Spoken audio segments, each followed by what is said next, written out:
Miko, Miko, kasi Miko nagkukwento, may iba daw yung plano mo. So, parang, inaano mo lang daw to, saglitan mo lang ibabiyahe, tapos pag nakuha ka ng unit mo, iiwan mo na rin yan. Kasi ganun nata yung plano mo, galabas ka ng unit mo.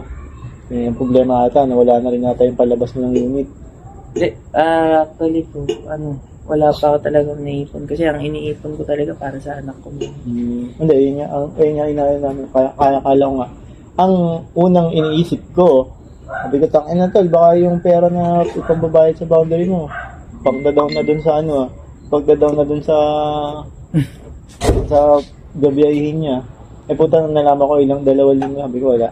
Maliit pa yan. Simulot, malaki naging utang ng mulot. Nagkautang ng mga 60 plus. Pero hindi naman siya sugal. Hindi naman nagsusugal. May ibang dahilan na kung bakit na lumaki ng ganun yung utang niya. Pero nabayaran niya.